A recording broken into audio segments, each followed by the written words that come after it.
Innovation majeure qui est inscrite dans le calendrier des armées parce que c'est l'expression du devoir de reconnaissance vis-à-vis des militaires, des soldats tombés sur le champ d'honneur. C'est un moment aussi de communion et qui marque la solidarité du communion, la solidarité du commandement à ceux qui ont eu, à travers les opérations, à subir des blessures ou à périr. Je voudrais donc surtout insister sur la haute portée sociale de cette cérémonie. Et vous en avez la preuve éclatante à travers le don qui a été fait par le commandement d'un véhicule van qui suit le véhicule 4x4 qui avait été donné l'année dernière. Ce véhicule que vous voyez derrière moi est un véhicule qui va être affecté à Keur Diambary.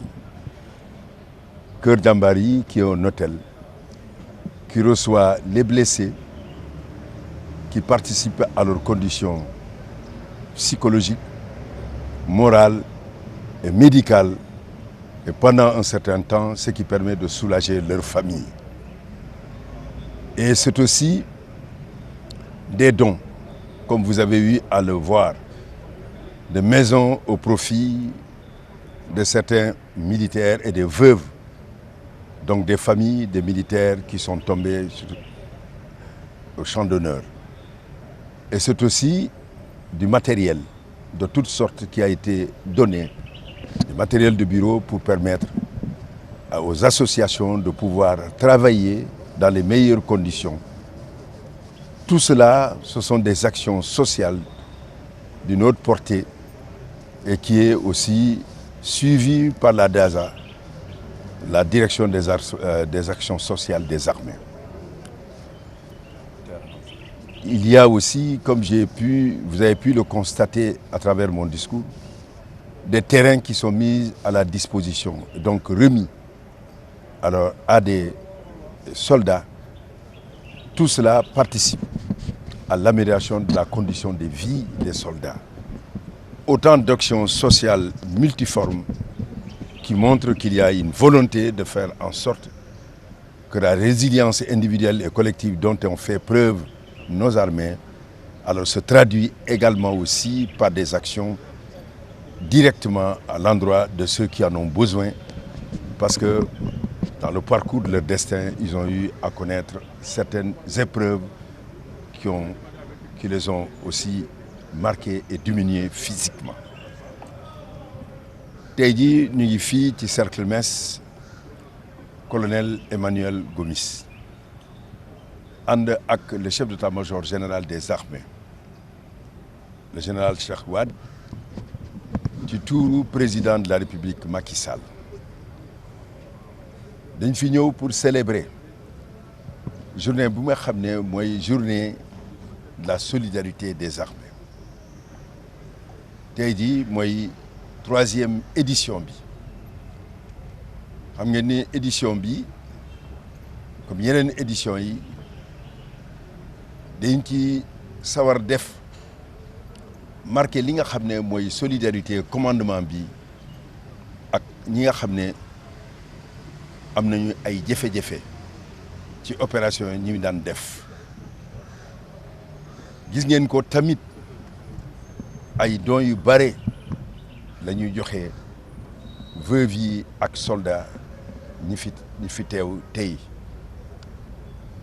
lu mel ni oto van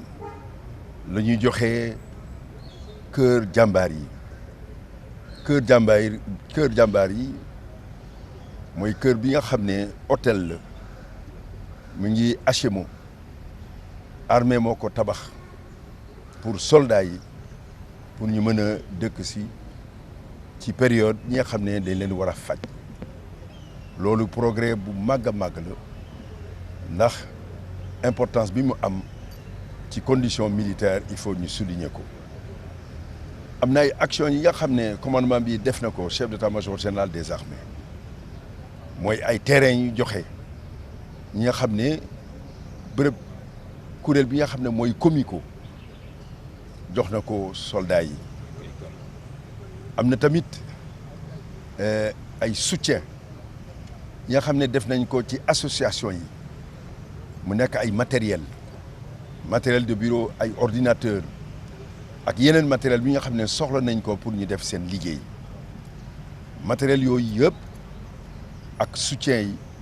ak appui financier yi si ngeen ko seetee loolu yëpp lu mu wóone ne mooy di solidarité bi nga xam ne armée daf koy manifester ci soldats yi loolu ñu ngi koy rafetlu ñu ngi féliciter le chef d'état-major général des armées le général Cheikh Wade di féliciter tamit le directeur de la DASA mooy la direction de l'action sociale des armées ak képp koo xam ne def nga dara pour que journée bi ñu wane na que journée de solidarité la mooy suñu partenaire ñi nga xam ne dimbali nañu wasalaam